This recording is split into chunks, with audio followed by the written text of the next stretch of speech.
Books Auctors Vari I presents Frankenstein, or The Modern Prometheus by Mary Shelley. Part 1 of 5.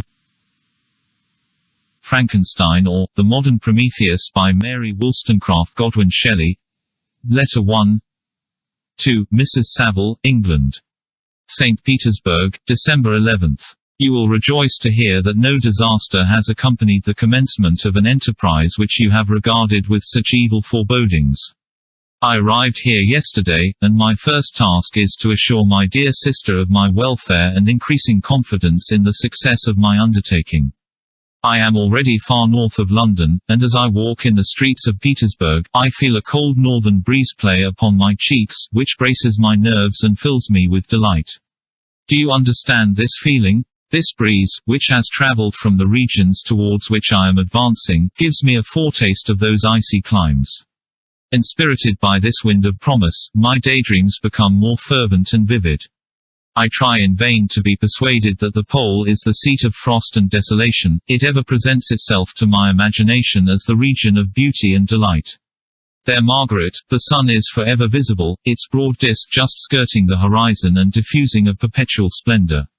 Therefore, with your leave, my sister, I will put some trust in preceding navigators. There snow and frost are banished, and, sailing over a calm sea, we may be wafted to a land surpassing in wonders and in beauty every region hitherto discovered on the habitable globe. Its productions and features may be without example, as the phenomena of the heavenly bodies undoubtedly are in those undiscovered solitudes. What may not be expected in a country of eternal light? I may there discover the wondrous power which attracts the needle and may regulate 1,000 celestial observations that require only this voyage to render their seeming eccentricities consistent forever. I shall satiate my ardent curiosity with the sight of a part of the world never before visited, and may tread a land never before imprinted by the foot of man. These are my enticements, and they are sufficient to conquer all fear of danger or death and to induce me to commence this laborious voyage with the joy a child feels when he embarks in a little boat, with his holiday mates, on an expedition of discovery up his native river. But supposing all these conjectures to be false, you cannot contest the inestimable benefit which I shall confer on all mankind, to the last generation, by discovering a passage near the pole to those countries, to reach which at present so many months are requisite, or by ascertaining the secret of the magnet, which, if at all possible, can only be effected by an undertaking such as mine. These reflections have dispelled the agitation with which I began my letter, and I feel my heart glow with an enthusiasm which elevates me to heaven, for nothing contributes so much to tranquilize the mind as a steady purpose, a point on which the soul may fix its intellectual eye. This expedition has been the favorite dream of my early years. I have read with ardor the accounts of the various voyages which have been made in the prospect of arriving at the North Pacific Ocean through the seas which surround the pole. You may remember that a history of all the voyages made for purposes of discovery composed the whole of our good Uncle Thomas's library. My education was neglected, yet I was passionately fond of reading. These volumes were my study day and night, and my familiarity with them increased that regret which I had felt, as a child, on learning that my father's dying injunction had forbidden my uncle to allow me to embark in a seafaring life. These visions faded when I perused, for the first time, those poets whose effusions entranced my soul and lifted it to heaven. I also became a poet and for 1 year lived in a paradise of my own creation. I imagined that I also might obtain a niche in the temple where the names of Homer and Shakespeare are consecrated. You are well acquainted with my failure and how heavily I bore the disappointment. But just at that time I inherited the fortune of my cousin, and my thoughts were turned into the channel of their earlier bent. 6 years have passed since I resolved on my present undertaking. I can, even now, remember the hour from which I dedicated myself to this great enterprise. I commenced by inuring my body to hardship. I accompanied the whale fishers on several expeditions to the North Sea. I voluntarily endured cold, famine, thirst, and want of sleep. I often worked harder than the common sailors during the day and devoted my nights to the study of mathematics, the theory of medicine, and those branches of physical science from which a naval adventurer might derive the greatest practical advantage. Twice I actually hired myself as an undermate in a Greenland whaler, and acquitted myself to admiration. I must own I felt a little proud when my captain offered me the second dignity in the vessel and entreated me to remain with the greatest earnestness, so valuable did he consider my services. And now, dear Margaret, do I not deserve to accomplish some great purpose? My life might have been passed in ease and luxury, but I preferred glory to every enticement that wealth placed in my path. Oh, that some encouraging voice would answer in the affirmative. My courage and my resolution is firm, but my hopes fluctuate, and my spirits are often depressed. I am about to proceed on a long and difficult voyage, the emergencies of which will demand all my fortitude. I am required not only to raise the spirits of others, but sometimes to sustain my own, when there's a failing. This is the most favorable period for traveling in Russia. They fly quickly over the snow in their sledges, the motion is pleasant, and, in my opinion, far more agreeable than that of an English stagecoach. The cold is not excessive, if you are wrapped in furs, a dress which I have already adopted, for there is a great difference between walking the deck and remaining seated motionless for hours, when no exercise prevents the blood from actually freezing in your veins. I have no ambition to lose my life on the post road between St. Petersburg and Archangel. I shall depart for the latter town in a fortnight or 3 weeks, and my intention is to hire a ship there, which can easily be done by paying the insurance for the owner, and to engage as many sailors as I think necessary among those who are accustomed to the whale fishing. I do not intend to sail until the month of June, and when shall I return? Ah, dear sister, how can I answer this question? If I succeed, many, many months, perhaps years, will pass before you and I may meet. If I fail, you will see me again soon, or never. Farewell, my dear, excellent Margaret.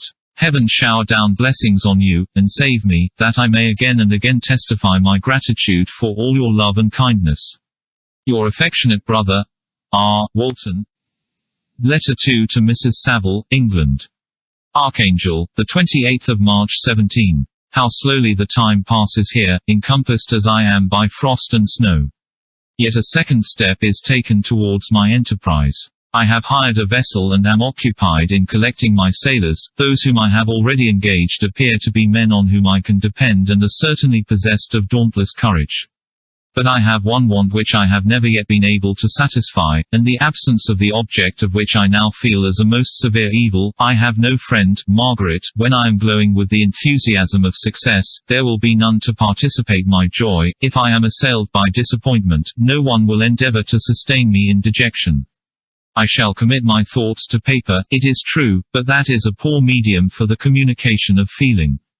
I desire the company of a man who could sympathize with me, whose eyes would reply to mine. You may deem me romantic, my dear sister, but I bitterly feel the want of a friend. I have no one near me, gentle yet courageous, possessed of a cultivated as well as of a capacious mind, whose tastes are like my own, to approve or amend my plans. How would such a friend repair the faults of your poor brother?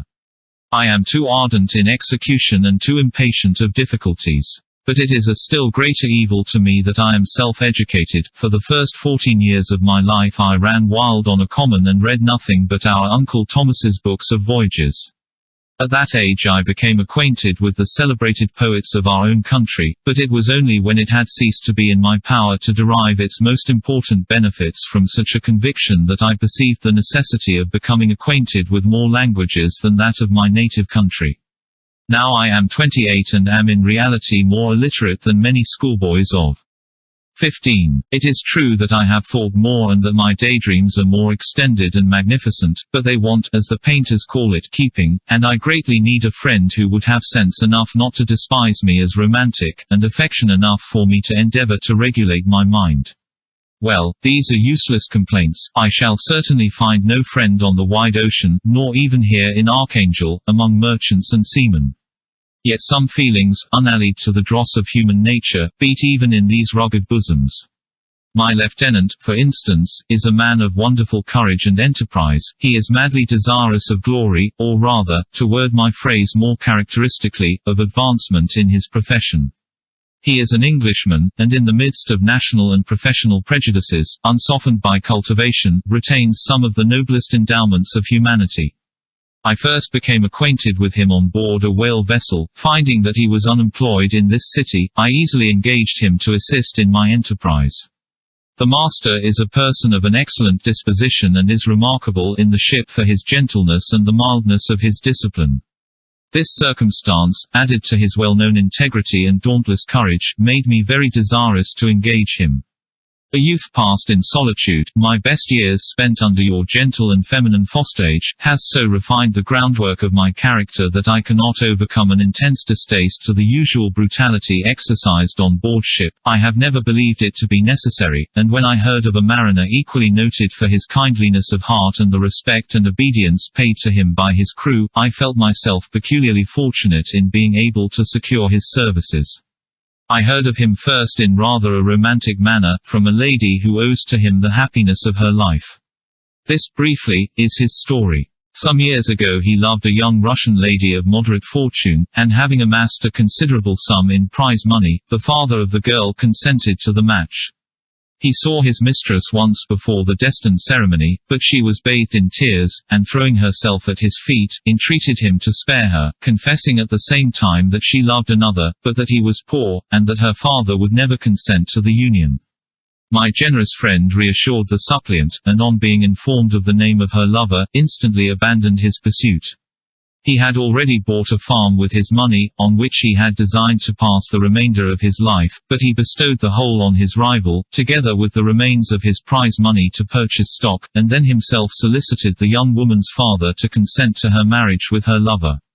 But the old man decidedly refused, thinking himself bound in honor to my friend, who, when he found the father inexorable, quitted his country, nor returned until he heard that his former mistress was married according to her inclinations. What a noble fellow, you will exclaim. He is so, but then he is wholly uneducated, he is as silent as a Turk, and a kind of ignorant carelessness attends him, which, while it renders his conduct the more astonishing, detracts from the interest and sympathy which otherwise he would command. Yet do not suppose, because I complain a little or because I can conceive a consolation for my toils which I may never know, that I am wavering in my resolutions. Those are as fixed as fate, and my voyage is only now delayed until the weather shall permit my embarkation. The winter has been dreadfully severe, but the spring promises well, and it is considered as a remarkably early season, so that perhaps I may sail sooner than I expected.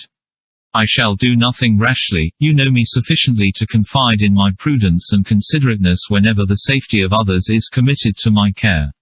I cannot describe to you my sensations on the near prospect of my undertaking.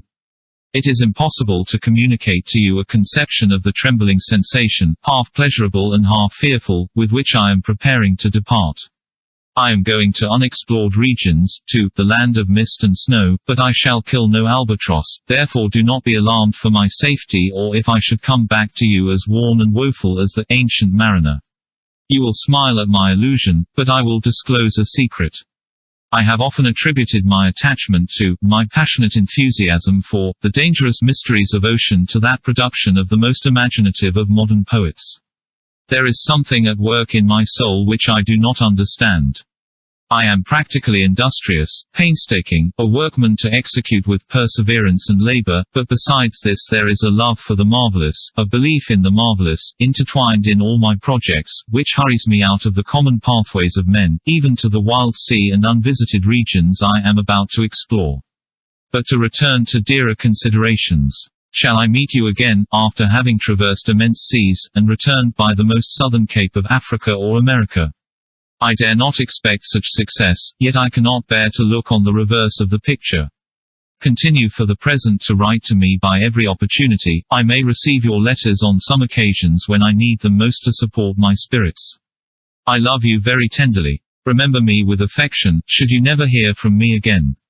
Your affectionate brother, Robert Walton. Letter 3 to Mrs. Saville, England. July 7, 17. My dear sister, I write a few lines in haste to say that I am safe, and well advanced on my voyage. This letter will reach England by a merchantman now on its homeward voyage from Archangel, more fortunate than I, who may not see my native land, perhaps, for many years. I am, however, in good spirits, my men are bold and apparently firm of purpose, nor do the floating sheets of ice that continually pass us, indicating the dangers of the region towards which we are advancing, appear to dismay them. We have already reached a very high latitude, but it is the height of summer, and although not so warm as in England, the southern gales, which blow us speedily towards those shores which I so ardently desire to attain, breathe a degree of renovating warmth which I had not expected. No incidents have hitherto befallen us that would make a figure in a letter. 1 or 2 stiff gales and the springing of a leak are accidents which experienced navigators scarcely remember to record, and I shall be well content if nothing worse happened to us during our voyage. Adieu, my dear Margaret. Be assured that for my own sake, as well as yours, I will not rashly encounter danger. I will be cool, persevering, and prudent. But success shall crown my endeavors. Wherefore not? Thus far I have gone, tracing a secure way over the pathless seas, the very stars themselves being witnesses and testimonies of my triumph. Why not still proceed over the untamed yet obedient element? What can stop the determined heart and resolved will of man? My swelling heart involuntarily pours itself out thus. But I must finish. Heaven bless my beloved sister. R.W. Letter 4 to Mrs. Saville, England. August 5, 17. So strange an accident has happened to us that I cannot forbear recording it, although it is very probable that you will see me before these papers can come into your possession. Last Monday, July 31, we were nearly surrounded by ice, which closed in the ship on all sides, scarcely leaving her the sea room in which she floated. Our situation was somewhat dangerous, especially as we were compassed round by a very thick fog. We accordingly lay to, hoping that some change would take place in the atmosphere and weather. About 2 o'clock the mist cleared away, and we beheld, stretched out in every direction, vast and irregular plains of ice, which seemed to have no end. Some of my comrades groaned, and my own mind began to grow watchful with anxious thoughts, when a strange sight suddenly attracted our attention and diverted our solicitude from our own situation. We perceived a low carriage, fixed on a sledge and drawn by dogs, pass on towards the north, at the distance of half a mile. A being which had the shape of a man, but apparently of gigantic stature, sat in the sledge and guided the dogs. We watched the rapid progress of the traveler with our telescopes until he was lost among the distant inequalities of the ice. This appearance excited our unqualified wonder. We were, as we believed, many hundred miles from any land, but this apparition seemed to denote that it was not, in reality, so distant as we had supposed. Shut in, however, by ice, it was impossible to follow his track, which we had observed with the greatest attention. About 2 hours after this occurrence we heard the ground sea, and before night the ice broke and freed our ship. We, however, later until the morning, fearing to encounter in the dark those large loose masses which float about after the breaking up of the ice. I profited of this time to rest for a few hours. In the morning, however, as soon as it was light, I went upon deck and found all the sailors busy on one side of the vessel, apparently talking to someone in the sea. It was, in fact, a sledge, like that we had seen before, which had drifted towards us in the night on a large fragment of ice. Only one dog remained alive, but there was a human being within it whom the sailors were persuading to enter the vessel. He was not, as the other traveler seemed to be, a savage inhabitant of some undiscovered island, but a European. When I appeared on deck the master said, "Here is our captain, and he will not allow you to perish on the open sea." On perceiving me, the stranger addressed me in English, although with a foreign accent. "Before I come on board your vessel," said he, "will you have the kindness to inform me whither you are bound?" You may conceive my astonishment on hearing such a question addressed to me from a man on the brink of destruction and to whom I should have supposed that my vessel would have been a resource which he would not have exchanged for the most precious wealth the earth can afford. I replied, however, that we were on a voyage of discovery towards the northern pole. Upon hearing this he appeared satisfied and consented to come on board. Good God, Margaret, if you had seen the man who thus capitulated for his safety, your surprise would have been boundless. His limbs were nearly frozen, and his body dreadfully emaciated by fatigue and suffering. I never saw a man in so wretched a condition. We attempted to carry him into the cabin, but as soon as he had quitted the fresh air he fainted. We accordingly brought him back to the deck and restored him to animation by rubbing him with brandy and forcing him to swallow a small quantity. As soon as he showed signs of life we wrapped him up in blankets and placed him near the chimney of the kitchen stove. By slow degrees he recovered and ate a little soup, which restored him wonderfully. 2 days passed in this manner before he was able to speak, and I often feared that his sufferings had deprived him of understanding. When he had in some measure recovered, I removed him to my own cabin and attended on him as much as my duty would permit. I never saw a more interesting creature. His eyes have generally an expression of wildness, and even madness, but there are moments when, if anyone performs an act of kindness towards him or does him any the most trifling service, his whole countenance is lighted up, as it were, with a beam of benevolence and sweetness that I never saw equalled.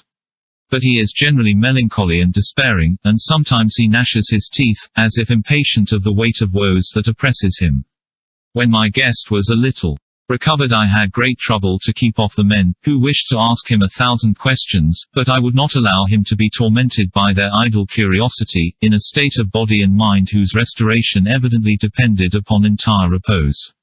Once, however, the lieutenant asked why he had come so far upon the ice in so strange a vehicle.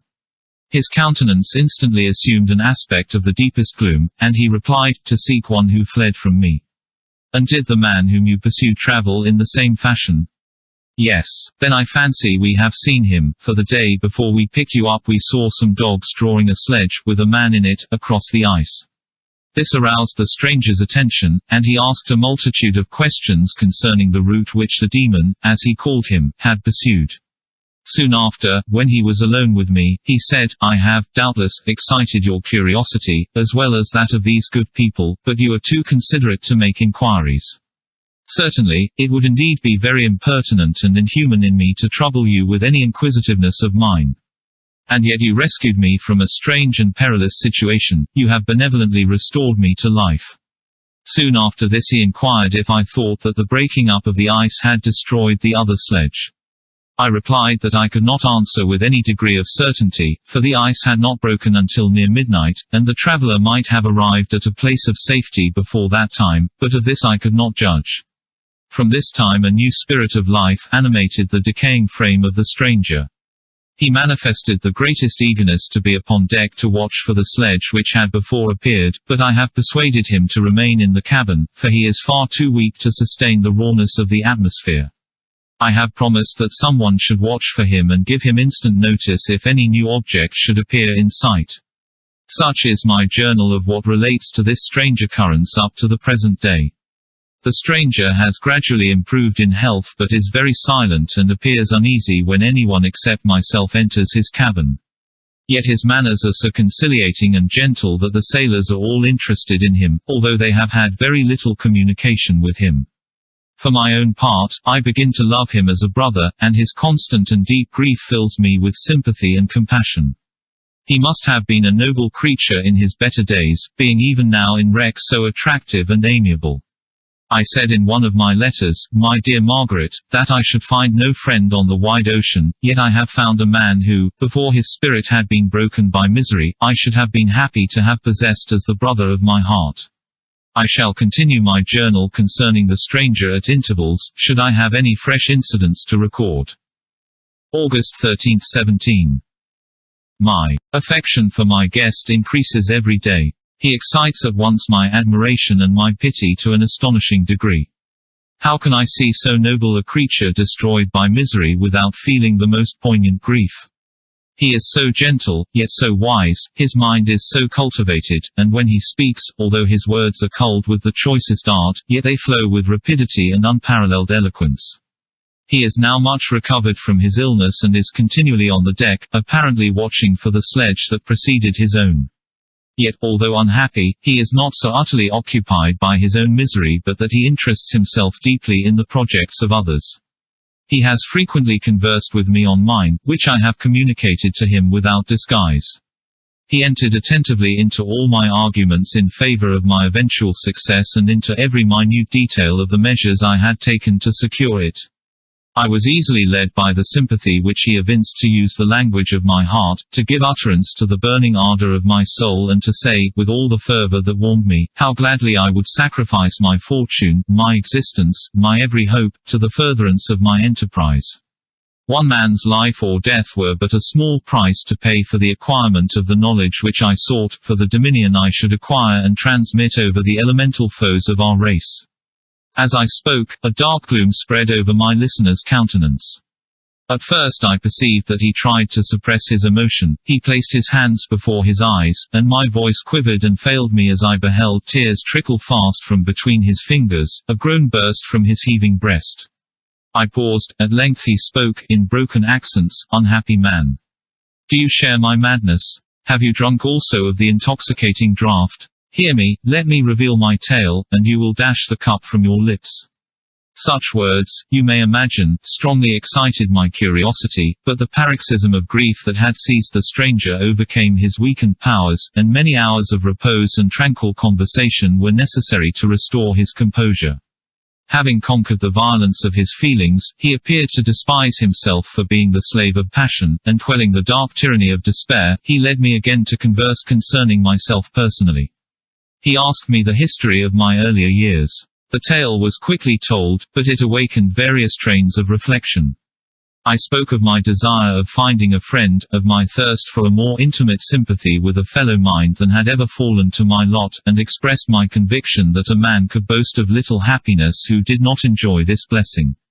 "I agree with you," replied the stranger, "we are unfashioned creatures, but half made up, if one wiser, better, dearer than ourselves. Such a friend ought to be, do not lend his aid to perfectionate our weak and faulty natures. I once had a friend, the most noble of human creatures. And am entitled, therefore, to judge respecting friendship. You have hope, and the world before you, and have no cause for despair. But I have lost everything and cannot begin life anew." As he said this his countenance became expressive of a calm, settled grief that touched me to the heart. But he was silent and presently retired to his cabin. Even broken in spirit as he is, no one can feel more deeply than he does the beauties of nature. The starry sky, the sea, and every sight afforded by these wonderful regions seem still to have the power of elevating his soul from earth. Such a man has a double existence. He may suffer misery and be overwhelmed by disappointments, yet when he has retired into himself, he will be like a celestial spirit that has a halo around him, within whose circle no grief or folly ventures. Will you smile at the enthusiasm I express concerning this divine wanderer? You would not if you saw him. You have been tutored and refined by books and retirement from the world, and you are therefore somewhat fastidious, but this only renders you the more fit to appreciate the extraordinary merits of this wonderful man. Sometimes I have endeavored to discover what quality it is which he possesses that elevates him so immeasurably above any other person I ever knew. I believe it to be an intuitive discernment, a quick but never failing power of judgment, a penetration into the causes of things, unequaled for clearness and precision. Add to this a facility of expression and a voice whose varied intonations are soul-subduing music. August 1917. Yesterday the stranger said to me, "You may easily perceive, Captain Walton, that I have suffered great and unparalleled misfortunes. I had determined at one time that the memory of these evils should die with me, but you have won me to alter my determination. You seek for knowledge and wisdom, as I once did, and I ardently hope that the gratification of your wishes may not be a serpent to sting you, as mine has been. I do not know that the relation of my disasters will be useful to you, yet when I reflect that you are pursuing the same course, exposing yourself to the same dangers which have rendered me what I am, I imagine that you may deduce an apt moral from my tale, one that may direct you if you succeed in your undertaking and console you in case of failure. Prepare to hear of occurrences which are usually deemed marvelous. Were we among the tamer scenes of nature I might fear to encounter your unbelief, perhaps your ridicule, but many things will appear possible in these wild and mysterious regions which would provoke the laughter of those unacquainted with the ever-varied powers of nature, nor can I doubt but that my tale conveys in its series internal evidence of the truth of the events of which it is composed. You may easily imagine that I was much gratified by the offered communication, yet I could not endure that he should renew his grief by a recital of his misfortunes. I felt the greatest eagerness to hear the promised narrative, partly from curiosity and partly from a strong desire to ameliorate his fate if it were in my power. I expressed these feelings in my answer. "I thank you," he replied, "for your sympathy, but it is useless, my fate is nearly fulfilled. I wait but for one event, and then I shall repose in peace." "I understand your feeling," continued he, perceiving that I wished to interrupt him, "but you are mistaken, my friend, if thus you will allow me to name you. Nothing can alter my destiny. Listen to my history, and you will perceive how irrevocably it is determined. He then told me that he would commence his narrative the next day when I should be at leisure. This promise drew from me the warmest thanks. I have resolved every night, when I am not imperatively occupied by my duties, to record, as nearly as possible in his own words, what he has related during the day. If I should be engaged, I will at least make notes. This manuscript will doubtless afford you the greatest pleasure, but to me, who know him, and who hear it from his own lips, with what interest and sympathy shall I read it in some future day? Even now, as I commence my task, his full-toned voice swells in my ears, his lustrous eyes dwell on me with all their melancholy sweetness, I see his thin hand raised in animation, while the lineaments of his face are irradiated by the soul within. Strange and harrowing must be his story, frightful the storm which embraced the gallant vessel on its course and wrecked it, thus. Chapter 1. I am by birth a Geneves, and my family is one of the most distinguished of that republic. My ancestors had been for many years councillors and syndics, and my father had filled several public situations with honour and reputation.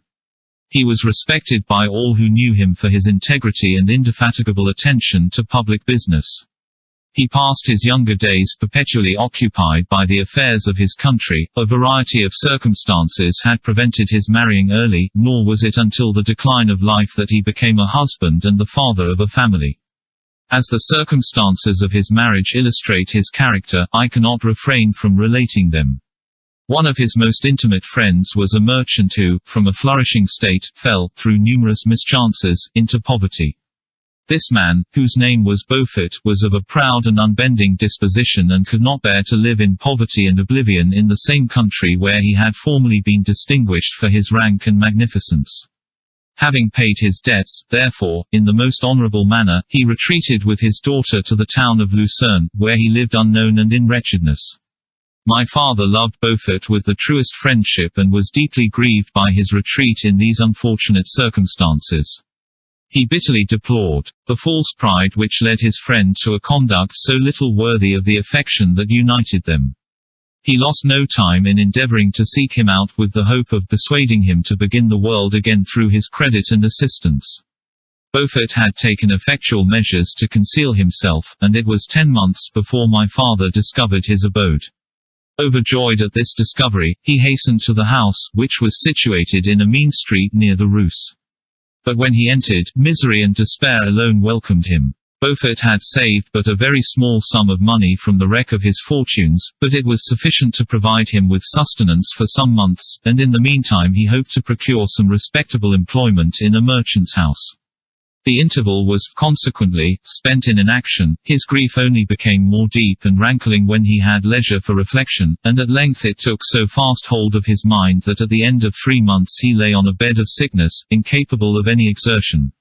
His daughter attended him with the greatest tenderness, but she saw with despair that their little fund was rapidly decreasing and that there was no other prospect of support. But Caroline Beaufort possessed a mind of an uncommon mould, and her courage rose to support her in her adversity. She procured plain work, she plaited straw and by various means contrived to earn a pittance scarcely sufficient to support life. Several months passed in this manner. Her father grew worse, her time was more entirely occupied in attending him, her means of subsistence decreased, and in the 10th month her father died in her arms, leaving her an orphan and a beggar. This last blow overcame her, and she knelt by Beaufort's coffin weeping bitterly, when my father entered the chamber. He came like a protecting spirit to the poor girl, who committed herself to his care, and after the interment of his friend he conducted her to Geneva and placed her under the protection of a relation. 2 years after this event Caroline became his wife. There was a considerable difference between the ages of my parents, but this circumstance seemed to unite them only closer in bonds of devoted affection. There was a sense of justice in my father's upright mind which rendered it necessary that he should approve highly to love strongly.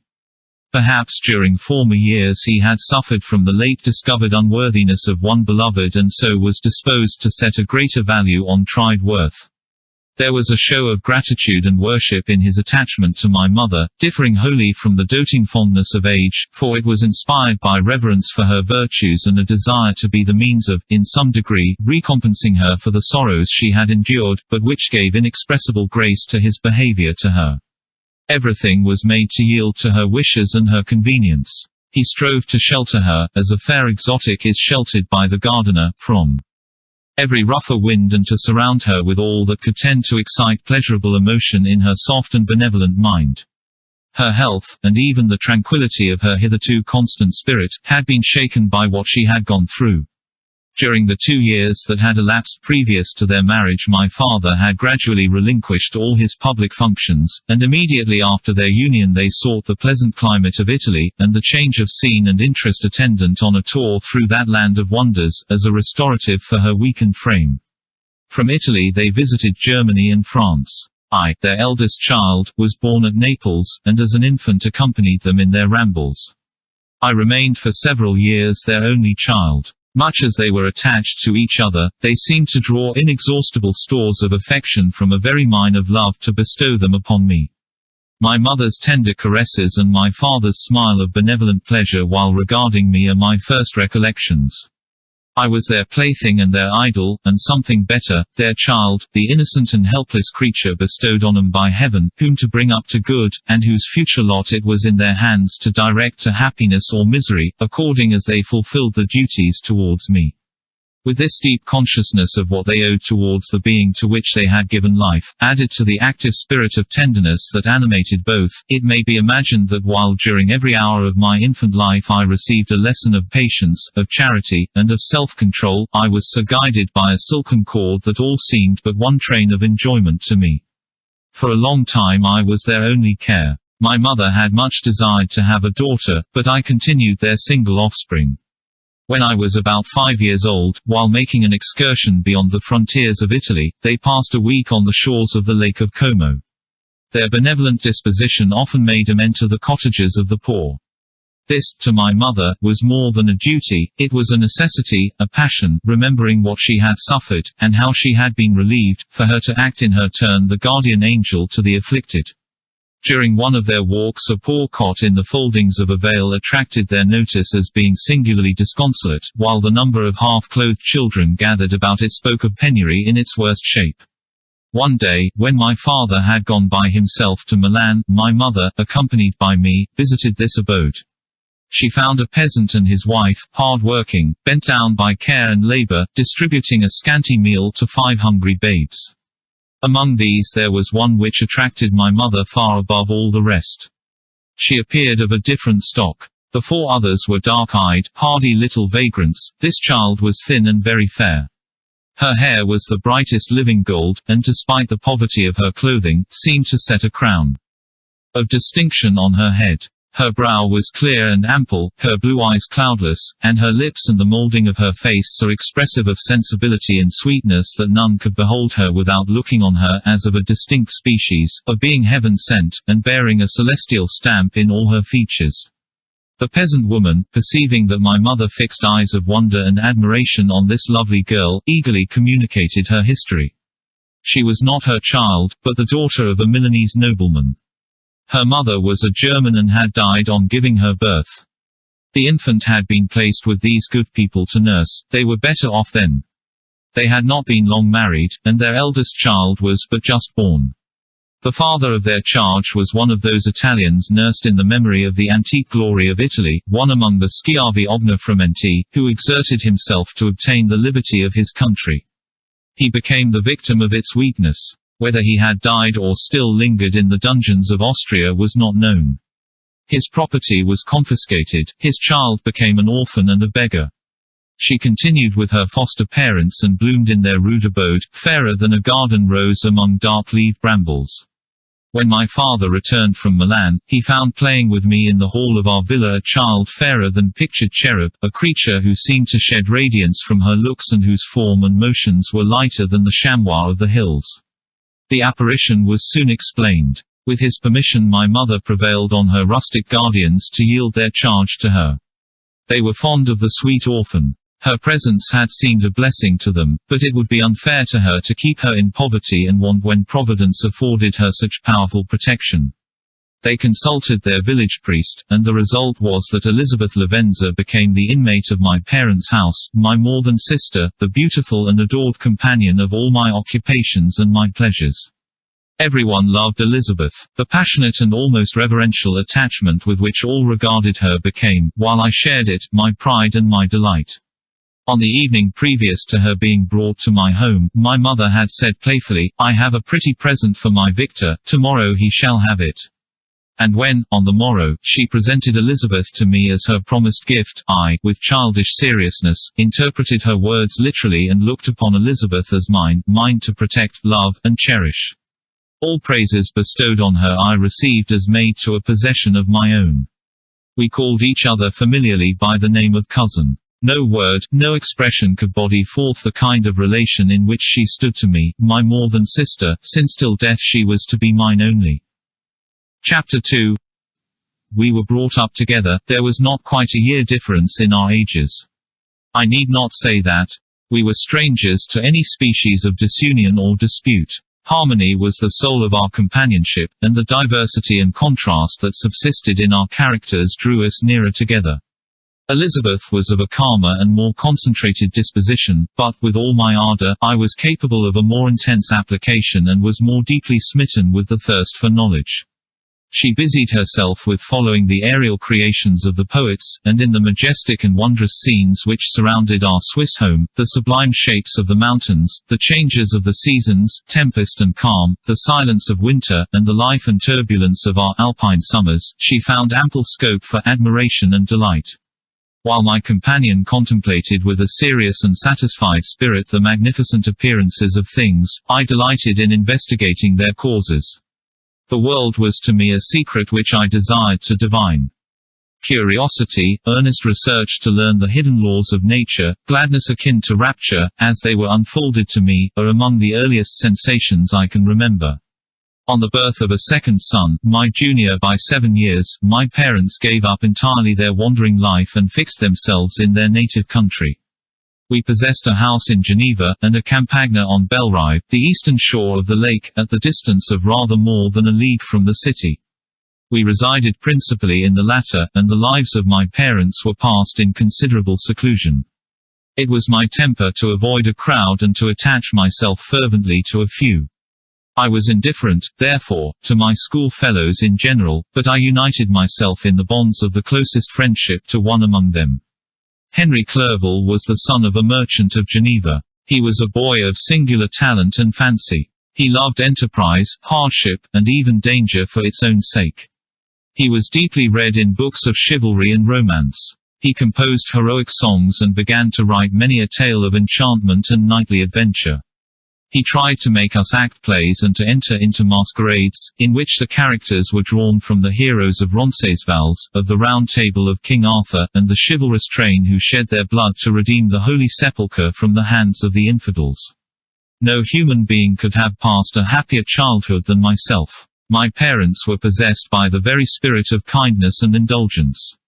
We felt that they were not the tyrants to rule our lot according to their caprice, but the agents and creators of all the many delights which we enjoyed. When I mingled with other families I distinctly discerned how peculiarly fortunate my lot was, and gratitude assisted the development of filial love. My temper was sometimes violent, and my passions vehement, but by some law in my temperature they were turned not towards childish pursuits but to an eager desire to learn, and not to learn all things indiscriminately. I confess that neither the structure of languages, nor the code of governments, nor the politics of various states possessed attractions for me. It was the secrets of heaven and earth that I desired to learn, and whether it was the outward substance of things or the inner spirit of nature and the mysterious soul of man that occupied me, still my inquiries were directed to the metaphysical, or in its highest sense, the physical secrets of the world. Meanwhile Clerval occupied himself, so to speak, with the moral relations of things. The busy stage of life, the virtues of heroes, and the actions of men were his theme, and his hope and his dream was to become one among those whose names are recorded in story as the gallant and adventurous benefactors of our species. The saintly soul of Elizabeth shone like a shrine-dedicated lamp in our peaceful home. Her sympathy was ours, her smile, her soft voice, the sweet glance of her celestial eyes, were ever there to bless and animate us. She was the living spirit of love to soften and attract. I might have become sullen in my study, rough through the ardor of my nature, but that she was there to subdue me to a semblance of her own gentleness. And Clerval could aught ill entrench on the noble spirit of Clerval. Yet he might not have been so perfectly humane, so thoughtful in his generosity, so full of kindness and tenderness amidst his passion for adventurous exploit, had she not unfolded to him the real loveliness of beneficence and made the doing good the end and aim of his soaring ambition. I feel exquisite pleasure in dwelling on the recollections of childhood, before misfortune had tainted my mind and changed its bright visions of extensive usefulness into gloomy and narrow reflections upon self. Besides, in drawing the picture of my early days, I also record those events which led, by insensible steps, to my after-tale of misery, for when I would account to myself for the birth of that passion which afterwards ruled my destiny, I find it arise, like a mountain river, from ignoble and almost forgotten sources, but, swelling as it proceeded, it became the torrent which, in its course, has swept away all my hopes and joys.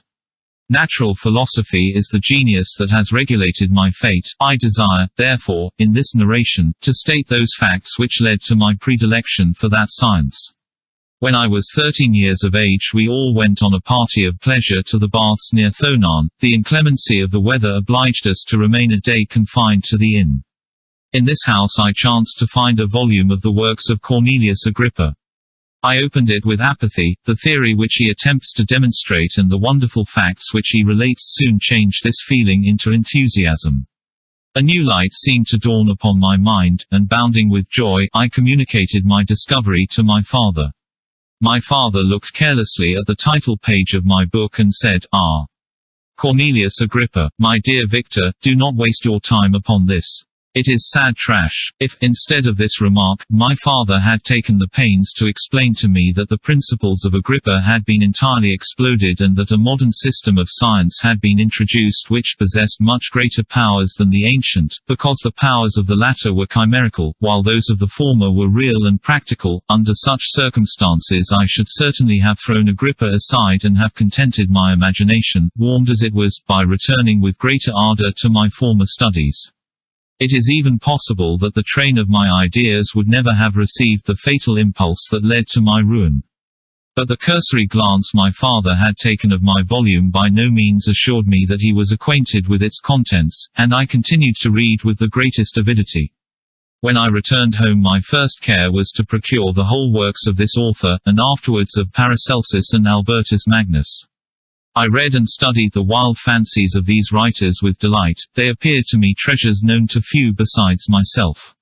I have described myself as always having been imbued with a fervent longing to penetrate the secrets of nature. In spite of the intense labor and wonderful discoveries of modern philosophers, I always came from my studies discontented and unsatisfied. Sir Isaac Newton is said to have avowed that he felt like a child picking up shells beside the great and unexplored ocean of truth. Those of his successors in each branch of natural philosophy with whom I was acquainted appeared even to my boy's apprehensions as Tyros engaged in the same pursuit. The untaught peasant beheld the elements around him and was acquainted with their practical uses. The most learned philosopher knew little more. He had partially unveiled the face of nature, but her immortal lineaments were still a wonder and a mystery. He might dissect, anatomize, and give names, but, not to speak of a final cause, causes in their secondary and tertiary grades were utterly unknown to him. I had gazed upon the fortifications and impediments that seemed to keep human beings from entering the citadel of nature, and rashly and ignorantly I had repined. But here were books, and here were men who had penetrated deeper and knew more. I took their word for all that they averred, and I became their disciple. It may appear strange that such should arise in the 18th century, but while I followed the routine of education in the schools of Geneva, I was, to a great degree, self-taught with regard to my favorite studies. My father was not scientific, and I was left to struggle with a child's blindness, added to a student's thirst for knowledge. Under the guidance of my new preceptors I entered with the greatest diligence into the search of the philosopher's stone and the elixir of life, but the latter soon obtained my undivided attention. Wealth was an inferior object, but what glory would attend the discovery if I could banish disease from the human frame and render man invulnerable to any but a violent death? Nor were these my only visions. The raising of ghosts or devils was a promise liberally accorded by my favorite authors, the fulfillment of which I most eagerly sought, and if my incantations were always unsuccessful, I attributed the failure rather to my own inexperience and mistake than to a want of skill or fidelity in my instructors. And thus for a time I was occupied by exploded systems, mingling, like an unadept, 1,000 contradictory theories and floundering desperately in a very slough of multifarious knowledge, guided by an ardent imagination and childish reasoning, till an accident again changed the current of my ideas. When I was about 15 years old we had retired to our house near Belrive, when we witnessed a most violent and terrible thunderstorm. It advanced from behind the mountains of Jura, and the thunder burst at once with frightful loudness from various quarters of the heavens. I remained, while the storm lasted, watching its progress with curiosity and delight. As I stood at the door, on a sudden I beheld a stream of fire issue from an old and beautiful oak which stood about 20 yards from our house, and so soon as the dazzling light vanished, the oak had disappeared, and nothing remained but a blasted stump. When we visited it the next morning, we found the tree shattered in a singular manner. It was not splintered by the shock, but entirely reduced to thin ribbons of wood. I never beheld anything so utterly destroyed. Before this I was not unacquainted with the more obvious laws of electricity.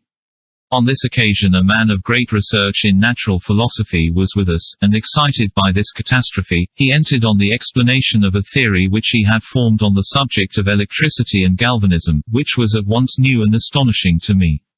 All that he said threw greatly into the shade Cornelius Agrippa, Albertus Magnus, and Paracelsus, the lords of my imagination, but by some fatality the overthrow of these men disinclined me to pursue my accustomed studies. It seemed to me as if nothing would or could ever be known. All that had so long engaged my attention suddenly grew despicable. By one of those caprices of the mind which we are perhaps most subject to in early youth, I at once gave up my former occupations, set down natural history and all its progeny as a deformed and abortive creation, and entertained the greatest disdain for a would-be science which could never even step within the threshold of real knowledge. In this mood of mind I betook myself to the mathematics and the branches of study appertaining to that science as being built upon secure foundations, and so worthy of my consideration.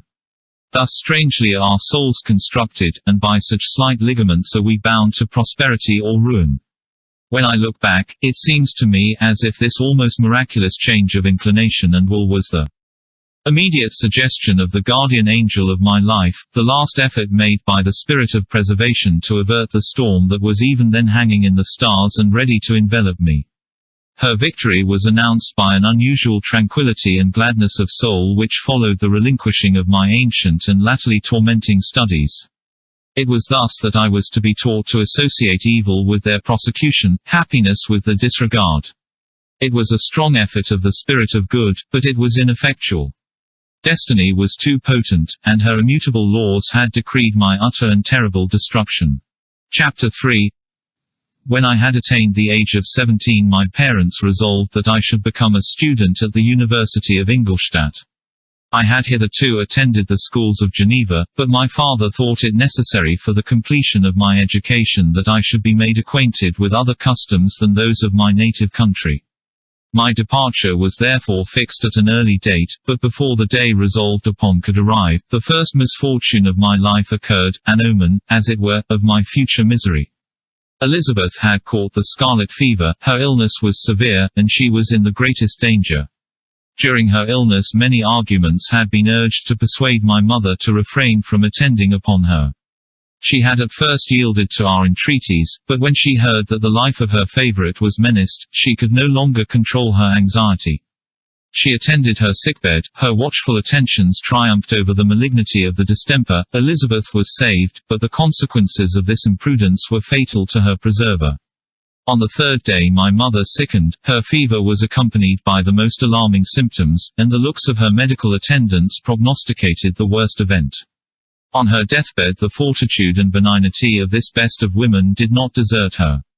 She joined the hands of Elizabeth and myself. "My children," she said, "my firmest hopes of future happiness were placed on the prospect of your union. This expectation will now be the consolation of your father. Elizabeth, my love, you must supply my place to my younger children. Alas, I regret that I am taken from you, and, happy and beloved as I have been, is it not hard to quit you all? But these are not thoughts befitting me. I will endeavor to resign myself cheerfully to death and will indulge a hope of meeting you in another world. She died calmly, and her countenance expressed affection even in death. I need not describe the feelings of those whose dearest ties are rent by that most irreparable evil, the void that presents itself to the soul, and the despair that is exhibited on the countenance. It is so long before the mind can persuade itself that she whom we saw every day and whose very existence appeared a part of our own can have departed forever, that the brightness of a beloved eye can have been extinguished and the sound of a voice so familiar and dear to the ear can be hushed, never more to be heard. These are the reflections of the first days, but when the lapse of time proves the reality of the evil, then the actual bitterness of grief commences. Yet from whom has not that rude hand rent away some dear connection? And why should I describe a sorrow which all have felt, and must feel? The time at length arrives when grief is rather an indulgence than a necessity, and the smile that plays upon the lips, although it may be deemed a sacrilege, is not banished. My mother was dead, but we had still duties which we ought to perform. We must continue our course with the rest and learn to think ourselves fortunate whilst one remains whom the spoiler has not seized. My departure for Ingolstadt, which had been deferred by these events, was now again determined upon. I obtained from my father a respite of some weeks. It appeared to me sacrilege so soon to leave the repose, akin to death, of the house of mourning and to rush into the thick of life. I was new to sorrow, but it did not the less alarm me. I was unwilling to quit the sight of those that remained to me, and above all, I desired to see my sweet Elizabeth in some degree consoled. She indeed veiled her grief and strove to act the comforter to us all. She looked steadily on life and assumed its duties with courage and zeal. She devoted herself to those whom she had been taught to call her uncle and cousins. Never was she so enchanting as at this time, when she recalled the sunshine of her smiles and spent them upon us. She forgot even her own regret in her endeavors to make us forget. The day of my departure at length arrived. Clerval spent the last evening with us. He had endeavored to persuade his father to permit him to accompany me and to become my fellow student, but in vain. His father was a narrow-minded trader and saw idleness and ruin in the aspirations and ambition of his son. Henry deeply felt the misfortune of being debarred from a liberal education. He said little, but when he spoke I read in his kindling eye and in his animated glance a restrained but firm resolve not to be chained to the miserable details of commerce. We sat late. We could not tear ourselves away from each other nor persuade ourselves to say the word farewell. It was said, and we retired under the pretence of seeking repose, each fancying that the other was deceived, but when at morning's dawn I descended to the carriage which was to convey me away, they were all there, my father again to bless me, Clerval to press my hand once more, my Elizabeth to renew her entreaties that I would write often and to bestow the last feminine attentions on her playmate and friend. I threw myself into the chaise that was to convey me away and indulged in the most melancholy reflections. I, who had ever been surrounded by amiable companions, continually engaged in endeavoring to bestow mutual pleasure, I was now alone. In the university whither I was going I must form my own friends and be my own protector. My life had hitherto been remarkably secluded and domestic, and this had given me invincible repugnance to new countenances. I loved my brothers, Elizabeth, and Clerval. These were old familiar faces, but I believed myself totally unfitted for the company of strangers. Such were my reflections as I commenced my journey, but as I proceeded, my spirits and hopes rose. I ardently desired the acquisition of knowledge. I had often, when at home, thought it hard to remain during my youth cooped up in one place and had longed to enter the world and take my station among other human beings. Now my desires were complied with, and it would, indeed, have been folly to repent. I had sufficient leisure for these and many other reflections during my journey to Ingolstadt, which was long and fatiguing. At length the high white steeple of the town met my eyes. I alighted and was conducted to my solitary apartment to spend the evening as I pleased. The next morning I delivered my letters of introduction and paid a visit to some of the principal professors. Chance, or rather the evil influence, the angel of destruction, which asserted omnipotent sway over me from the moment I turned my reluctant steps from my father's door, led me first to M. Krempe, professor of natural philosophy. He was an uncouth man, but deeply imbued in the secrets of his science. He asked me several questions concerning my progress in the different branches of science appertaining to natural philosophy. I replied carelessly, and partly in contempt, mentioned the names of my alchemists as the principal authors I had studied. The professor stared. "Have you," he said, "really spent your time in studying such nonsense?" I replied in the affirmative. "Every minute," continued M. Krempe with warmth, "every instant that you have wasted on those books is utterly and entirely lost. You have burdened your memory with exploded systems and useless names. Good God, in what desert land have you lived, where no one was kind enough to inform you that these fancies which you have so greedily imbibed are 1,000 years old and as musty as they are ancient? I little expected, in this enlightened and scientific age, to find a disciple of Albertus Magnus and Paracelsus. My dear sir, you must begin your studies entirely anew." So saying, he stepped aside and wrote down a list of several books treating of natural philosophy which he desired me to procure, and dismissed me after mentioning that in the beginning of the following week he intended to commence a course of lectures upon natural philosophy in its general relations, and that M. Waldman, a fellow professor, would lecture upon chemistry the alternate days that he omitted. I returned home not disappointed, for I have said that I had long considered those authors useless whom the professor reprobated, but I returned not at all the more inclined to recur to these studies in any shape. M. Krempe was a little squat man with a gruff voice and a repulsive countenance. The teacher, therefore, did not prepossess me in favor of his pursuits. In rather a too philosophical and connected a strain, perhaps, I have given an account of the conclusions I had come to concerning them in my early years. As a child I had not been content with the results promised by the modern professors of natural science. With a confusion of ideas only to be accounted for by my extreme youth and my want of a guide on such matters, I had retrod the steps of knowledge along the paths of time and exchanged the discoveries of recent inquirers for the dreams of forgotten alchemists. Besides, I had a contempt for the uses of modern natural philosophy. It was very different when the masters of the science sought immortality and power. Such views, although futile, were grand, but now the scene was changed. The ambition of the inquirer seemed to limit itself to the annihilation of those visions on which my interest in science was chiefly founded. I was required to exchange chimeras of boundless grandeur for realities of little worth. Such were my reflections during the first 2 or 3 days of my residence at Ingolstadt, which were chiefly spent in becoming acquainted with the localities and the principal residents in my new abode. But as the ensuing week commenced, I thought of the information which M. Krempe had given me concerning the lectures. And although I could not consent to go and hear that little conceited fellow deliver sentences out of a pulpit, I recollected what he had said of M. Waldman, whom I had never seen, as he had hitherto been out of town. Partly from curiosity and partly from idleness, I went into the lecturing room, which M. Waldman entered shortly after. This professor was very unlike his colleague. He appeared about 50 years of age, but with an aspect expressive of the greatest benevolence. A few grey hairs covered his temples, but those at the back of his head were nearly black.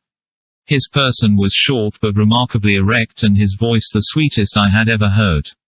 He began his lecture by a recapitulation of the history of chemistry and the various improvements made by different men of learning, pronouncing with fervor the names of the most distinguished discoverers. He then took a cursory view of the present state of the science and explained many of its elementary terms.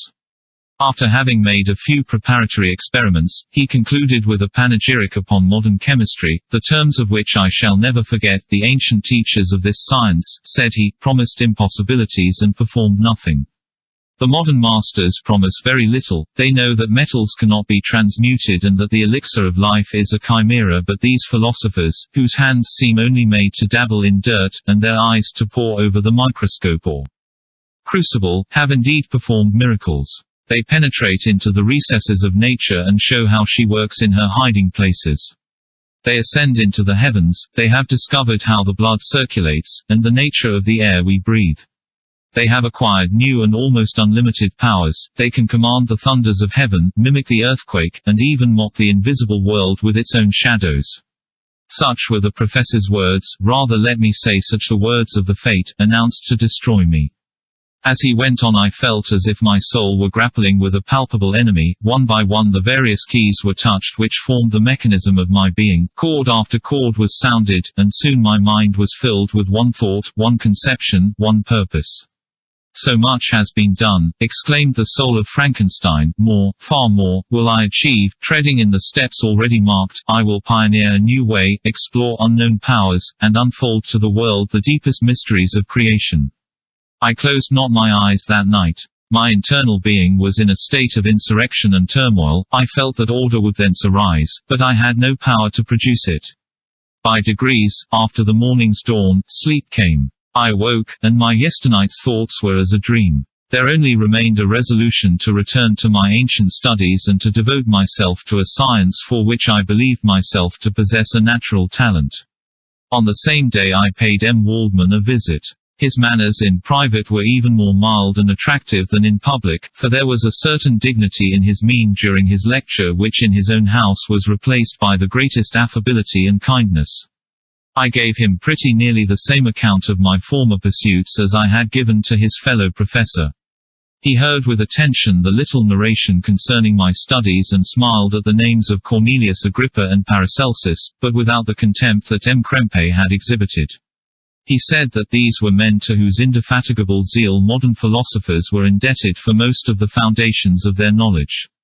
They had left to us, as an easier task, to give new names and arrange in connected classifications the facts which they in a great degree had been the instruments of bringing to light. The labors of men of genius, however erroneously directed, scarcely ever fail in ultimately turning to the solid advantage of mankind. I listened to his statement, which was delivered without any presumption or affectation, and then added that his lecture had removed my prejudices against modern chemists. I expressed myself in measured terms, with the modesty and deference due from a youth to his instructor, without letting escape. Inexperience in life would have made me ashamed any of the enthusiasm which stimulated my intended labors. I requested his advice concerning the books I ought to procure. I am happy, said M. Waldman, to have gained a disciple, and if your application equals your ability, I have no doubt of your success. Chemistry is that branch of natural philosophy in which the greatest improvements have been and may be made. It is on that account that I have made it my peculiar study, but at the same time, I have not neglected the other branches of science. A man would make but a very sorry chemist if he attended to that department of human knowledge alone. If your wish is to become really a man of science and not merely a petty experimentalist, I should advise you to apply to every branch of natural philosophy, including mathematics. He then took me into his laboratory and explained to me the uses of his various machines, instructing me as to what I ought to procure and promising me the use of his own when I should have advanced far enough in the science not to derange their mechanism. He also gave me the list of books which I had requested, and I took my leave. Thus ended a day memorable to me. It decided my future destiny. Chapter 4. From this day natural philosophy, and particularly chemistry, in the most comprehensive sense of the term, became nearly my sole occupation. I read with ardor those works, so full of genius and discrimination, which modern inquirers have written on these subjects. I attended the lectures and cultivated the acquaintance of the men of science of the university, and I found even in M. Krempe a great deal of sound sense and real information, combined, it is true, with a repulsive physiognomy and manners, but not on that account the less valuable. In M. Waldman I found a true friend. His gentleness was never tinged by dogmatism, and his instructions were given with an air of frankness and good nature that banished every idea of pedantry. In 1,000 ways he smoothed for me the path of knowledge and made the most abstruse inquiries clear and facile to my apprehension. My application was at first fluctuating and uncertain. It gained strength as I proceeded and soon became so ardent and eager that the stars often disappeared in the light of morning whilst I was yet engaged in my laboratory. As I applied so closely, it may be easily conceived that my progress was rapid. My ardor was indeed the astonishment of the students, and my proficiency that of the masters. Professor Krempe often asked me, with a sly smile, how Cornelius Agrippa went on, whilst M. Waldman expressed the most heartfelt exultation in my progress. 2 years passed in this manner, during which I paid no visit to Geneva, but was engaged, heart and soul, in the pursuit of some discoveries which I hope to make. None but those who have experienced them can conceive of the enticements of science. In other studies you go as far as others have gone before you, and there is nothing more to know, but in a scientific pursuit there is continual food for discovery and wonder. A mind of moderate capacity which closely pursues one study must infallibly arrive at great proficiency in that study, and I, who continually sought the attainment of one object of pursuit and was solely wrapped up in this, improved so rapidly that at the end of 2 years I made some discoveries in the improvement of some chemical instruments, which procured me great esteem and admiration at the university. When I had arrived at this point and had become as well acquainted with the theory and practice of natural philosophy as depended on the lessons of any of the professors at Ingolstadt, my residence there being no longer conducive to my improvements, I thought of returning to my friends and my native town, when an incident happened that protracted my stay. One of the phenomena which had peculiarly attracted my attention was the structure of the human frame, and, indeed, any animal endued with life. Whence, I often asked myself, did the principle of life proceed? It was a bold question, and one which has ever been considered as a mystery, yet with how many things are we upon the brink of becoming acquainted, if cowardice or carelessness did not restrain our inquiries. I revolved these circumstances in my mind and determined thenceforth to apply myself more particularly to those branches of natural philosophy which relate to physiology. Unless I had been animated by an almost supernatural enthusiasm, my application to this study would have been irksome and almost intolerable. To examine the causes of life, we must first have recourse to death. I became acquainted with the science of anatomy, but this was not sufficient. I must also observe the natural decay and corruption of the human body. In my education my father had taken the greatest precautions that my mind should be impressed with no supernatural horrors. I do not ever remember to have trembled at a tale of superstition or to have feared the apparition of a spirit. Darkness had no effect upon my fancy, and a churchyard was to me merely the receptacle of bodies deprived of life, which, from being the seat of beauty and strength, had become food for the worm. Now I was led to examine the cause and progress of this decay and forced to spend days and nights in vaults and charnel houses. My attention was fixed upon every object the most insupportable to the delicacy of the human feelings. I saw how the fine form of man was degraded and wasted, I beheld the corruption of death succeed to the blooming cheek of life, I saw how the worm inherited the wonders of the eye and brain.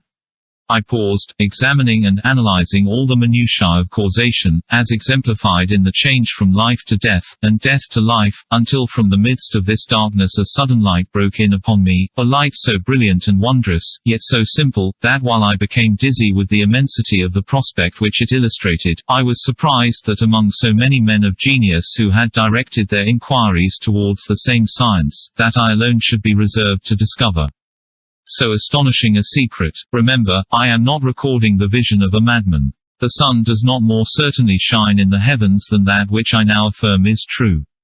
Some miracle might have produced it, yet the stages of the discovery were distinct and probable. After days and nights of incredible labor and fatigue, I succeeded in discovering the cause of generation and life, nay, more, I became myself capable of bestowing animation upon lifeless matter. The astonishment which I had at first experienced on this discovery soon gave place to delight and rapture.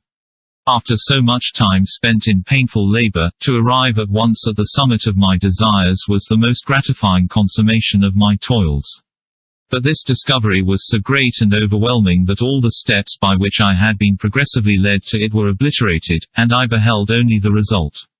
What had been the study and desire of the wisest men since the creation of the world was now within my grasp.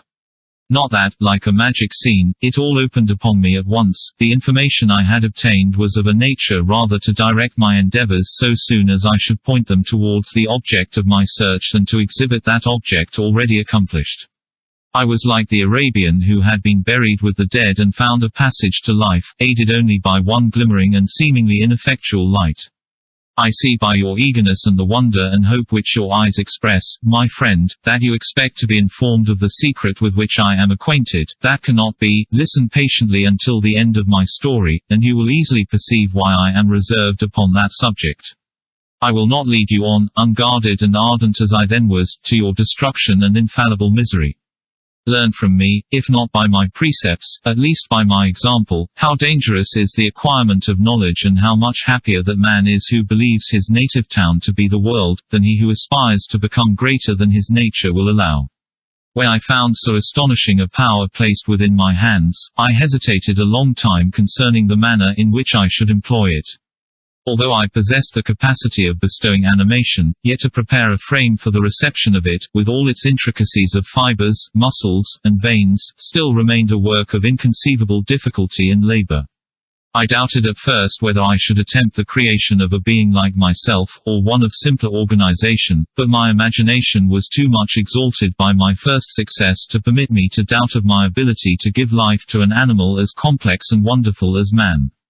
The materials at present within my command hardly appeared adequate to so arduous an undertaking, but I doubted not that I should ultimately succeed. I prepared myself for a multitude of reverses, my operations might be incessantly baffled, and at last my work be imperfect, yet when I considered the improvement which every day takes place in science and mechanics, I was encouraged to hope my present attempts would at least lay the foundations of future success. Nor could I consider the magnitude and complexity of my plan as any argument of its impracticability. It was with these feelings that I began the creation of a human being. As the minuteness of the parts formed a great hindrance to my speed, I resolved, contrary to my first intention, to make the being of a gigantic stature, that is to say, about 8 feet in height, and proportionably large. After having formed this determination and having spent some months in successfully collecting and arranging my materials, I began. No one can conceive the variety of feelings which bore me onwards, like a hurricane, in the first enthusiasm of success. Life and death appeared to me ideal bounds, which I should first break through, and pour a torrent of light into our dark world. A new species would bless me as its creator and source, many happy and excellent natures would owe their being to me. No father could claim the gratitude of his child so completely as I should deserve theirs. Pursuing these reflections, I thought that if I could bestow animation upon lifeless matter, I might in process of time, although I now found it impossible, renew life where death had apparently devoted the body to corruption. These thoughts supported my spirits, while I pursued my undertaking with unremitting ardor. My cheek had grown pale with study, and my person had become emaciated with confinement. Sometimes, on the very brink of certainty, I failed, yet still I clung to the hope which the next day or the next hour might realize. One secret which I alone possessed was the hope to which I had dedicated myself, and the moon gazed on my midnight labors, while, with unrelaxed and breathless eagerness, I pursued nature to her hiding places. Who shall conceive the horrors of my secret toil as I dabbled among the unhallowed damps of the grave or tortured the living animal to animate the lifeless clay? My limbs now tremble, and my eyes swim with the remembrance, but then a resistless and almost frantic impulse urged me forward. I seemed to have lost all soul or sensation but for this one pursuit. It was indeed but a passing trance, that only made me feel with renewed acuteness so soon as, the unnatural stimulus ceasing to operate, I had returned to my old habits. I collected bones from charnel houses and disturbed, with profane fingers, the tremendous secrets of the human frame. In a solitary chamber, or rather cell, at the top of the house, and separated from all the other apartments by a gallery and staircase, I kept my workshop of filthy creation. My eyeballs were starting from their sockets in attending to the details of my employment. The dissecting room and the slaughter-house furnished many of my materials, and often did my human nature turn with loathing from my occupation, whilst, still urged on by an eagerness which perpetually increased, I brought my work near to a conclusion. The summer months passed while I was thus engaged, heart and soul, in one pursuit. It was a most beautiful season, never did the fields bestow a more plentiful harvest or the vines yield a more luxuriant vintage, but my eyes were insensible to the charms of nature. And the same feelings which made me neglect the scenes around me caused me also to forget those friends who were so many miles absent, and whom I had not seen for so long a time. I knew my silence disquieted them, and I well remembered the words of my father, "I know that while you are pleased with yourself you will think of us with affection, and we shall hear regularly from you. You must pardon me if I regard any interruption in your correspondence as a proof that your other duties are equally neglected." I knew well therefore what would be my father's feelings, but I could not tear my thoughts from my employment, loathsome in itself, but which had taken an irresistible hold of my imagination. I wished, as it were, to procrastinate all that related to my feelings of affection until the great object, which swallowed up every habit of my nature, should be completed. I then thought that my father would be unjust if he ascribed my neglect to vice or faultiness on my part, but I am now convinced that he was justified in conceiving that I should not be altogether free from blame. A human being in perfection ought always to preserve a calm and peaceful mind and never to allow passion or a transitory desire to disturb his tranquility. I do not think that the pursuit of knowledge is an exception to this rule. If the study to which you apply yourself has a tendency to weaken your affections and to destroy your taste for those simple pleasures in which no alloy can possibly mix, then that study is certainly unlawful, that is to say, not befitting the human mind. If this rule were always observed, if no man allowed any pursuit whatsoever to interfere with the tranquility of his domestic affections, Greece had not been enslaved, Caesar would have spared his country, America would have been discovered more gradually, and the empires of Mexico and Peru had not been destroyed. But I forget that I am moralizing in the most interesting part of my tale, and your looks remind me to proceed. My father made no reproach in his letters and only took notice of my silence by inquiring into my occupations more particularly than before. Winter, spring, and summer passed away during my labors, but I did not watch the blossom or the expanding leaves, sights which before always yielded me supreme delight, so deeply was I engrossed in my occupation. The leaves of that year had withered before my work drew near to a close, and now every day showed me more plainly how well I had succeeded. But my enthusiasm was checked by my anxiety, and I appeared rather like one doomed by slavery to toil in the mines, or any other unwholesome trade than an artist occupied by his favorite employment. Every night I was oppressed by a slow fever, and I became nervous to a most painful degree. The fall of a leaf startled me, and I shunned my fellow creatures as if I had been guilty of a crime. Sometimes I grew alarmed at the wreck I perceived that I had become. The energy of my purpose alone sustained me, my labors would soon end, and I believed that exercise and amusement would then drive away incipient disease, and I promised myself both of these when my creation should be complete. Chapter 5. It was on a dreary night of November that I beheld the accomplishment of my toils. With an anxiety that almost amounted to agony, I collected the instruments of life around me, that I might infuse a spark of being into the lifeless thing that lay at my feet. It was already 1 in the morning, the rain pattered dismally against the panes, and my candle was nearly burnt out, when, by the glimmer of the half-extinguished light, I saw the dull yellow eye of the creature open. It breathed hard, and a convulsive motion agitated its limbs. How can I describe my emotions at this catastrophe, or how delineate the wretch whom with such infinite pains and care I had endeavored to form? His limbs were in proportion, and I had selected his features as beautiful. Beautiful. Great God! His yellow skin scarcely covered the work of muscles and arteries beneath, his hair was of a lustrous black, and flowing, his teeth of a pearly whiteness, but these luxuriances only formed a more horrid contrast with his watery eyes, that seemed almost of the same color as the dun white sockets in which they were set, his shriveled complexion and straight black lips. The different accidents of life are not so changeable as the feelings of human nature. I had worked hard for nearly 2 years, for the sole purpose of infusing life into an inanimate body. For this I had deprived myself of rest and health. I had desired it with an ardor that far exceeded moderation, but now that I had finished, the beauty of the dream vanished, and breathless horror and disgust filled my heart. Unable to endure the aspect of the being I had created, I rushed out of the room and continued a long time traversing my bedchamber, unable to compose my mind to sleep. At length lassitude succeeded to the tumult I had before endured, and I threw myself on the bed in my clothes, endeavoring to seek a few moments of forgetfulness. But it was in vain. I slept, indeed, but I was disturbed by the wildest dreams. I thought I saw Elizabeth, in the bloom of health, walking in the streets of Ingolstadt. Delighted and surprised, I embraced her, but as I imprinted the first kiss on her lips, they became livid with the hue of death, her features appeared to change, and I thought that I held the corpse of my dead mother in my arms. A shroud enveloped her form, and I saw the grave worms crawling in the folds of the flannel. I started from my sleep with horror, a cold dew covered my forehead, my teeth chattered, and every limb became convulsed, when, by the dim and yellow light of the moon, as it forced its way through the window shutters, I beheld the wretch, the miserable monster whom I had created. He held up the curtain of the bed, and his eyes, if eyes they may be called, were fixed on me. His jaws opened, and he muttered some inarticulate sounds, while a grin wrinkled his cheeks. He might have spoken, but I did not hear. One hand was stretched out, seemingly to detain me, but I escaped and rushed downstairs.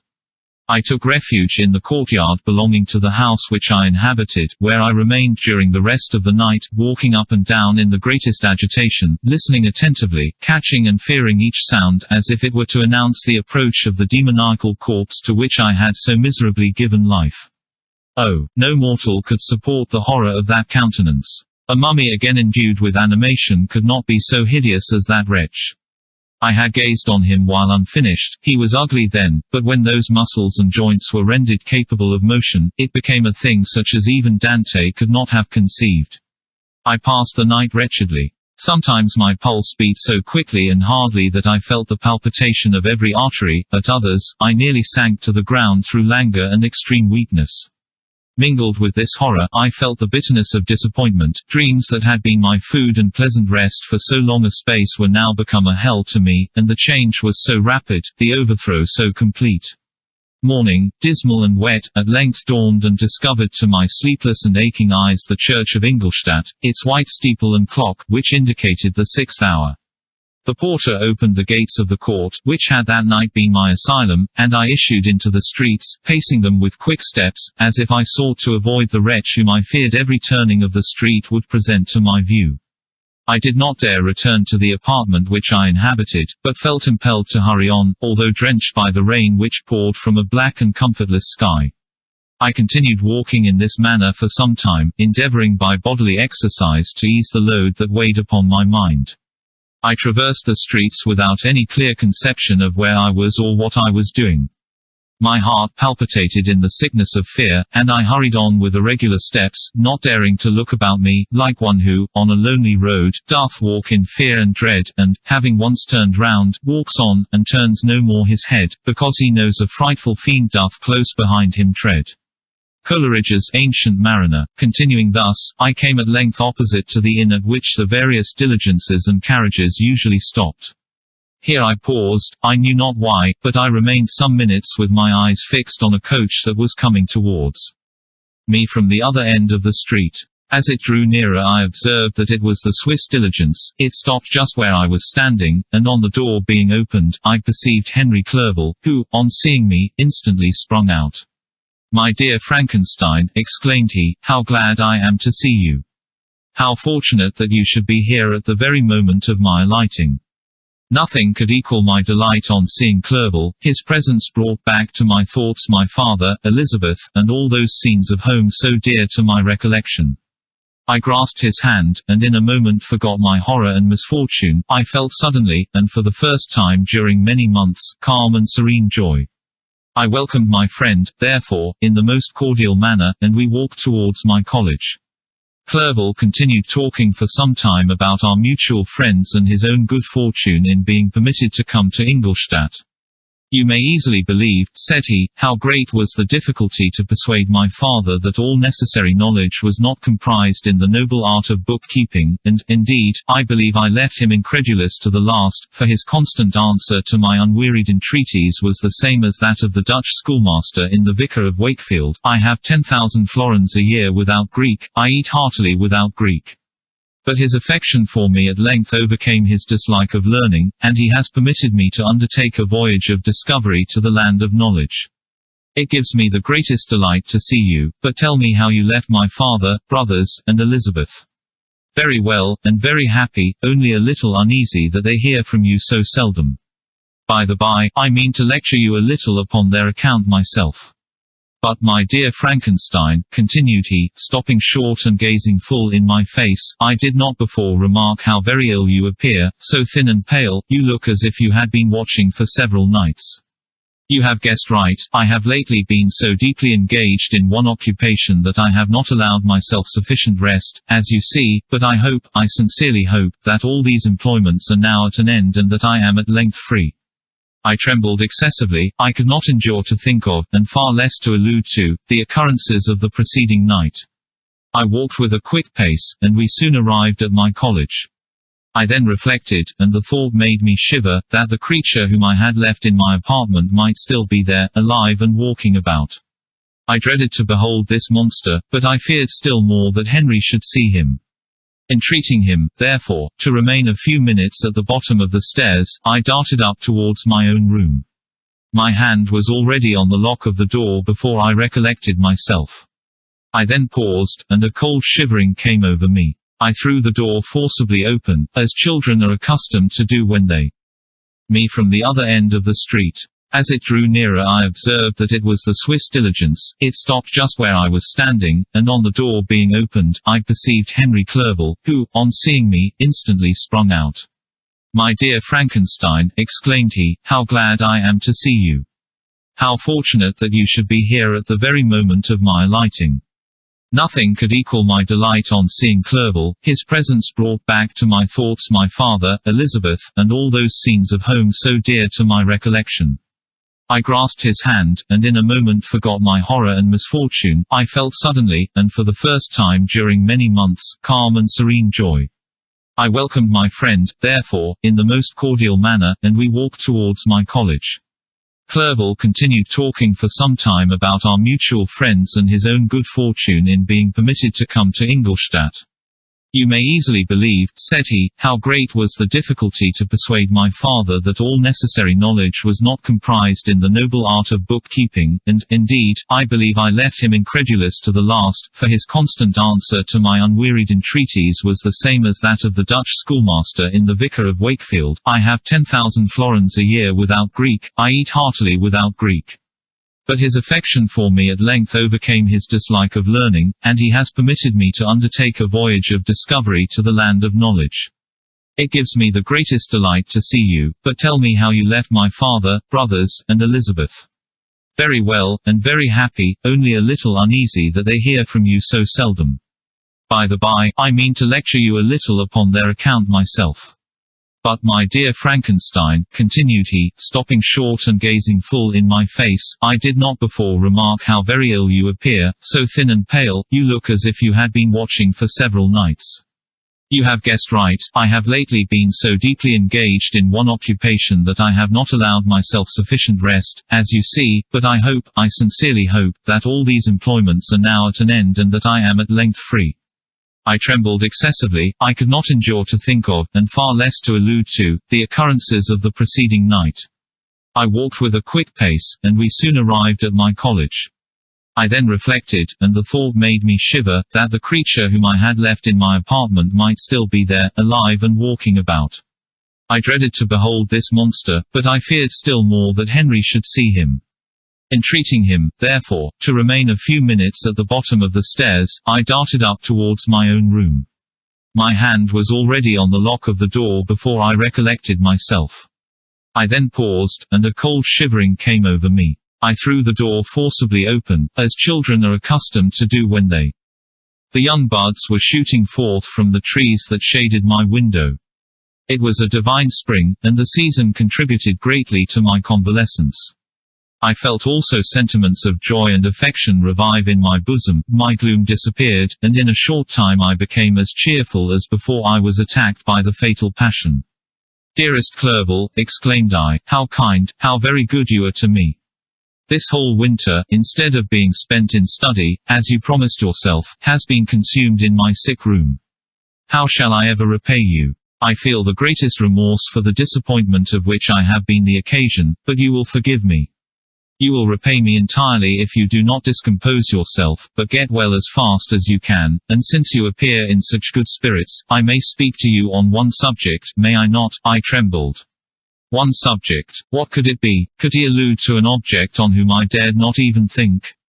Compose yourself, said Clerval, who observed my change of color. I will not mention it if it agitates you, but your father and cousin would be very happy if they received a letter from you in your own handwriting. They hardly know how ill you have been and are uneasy at your long silence.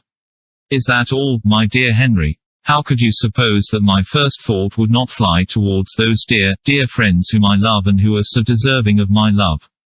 If this is your present temper, my friend, you will perhaps be glad to see a letter that has been lying here some days for you. It is from your cousin, I believe. End of part.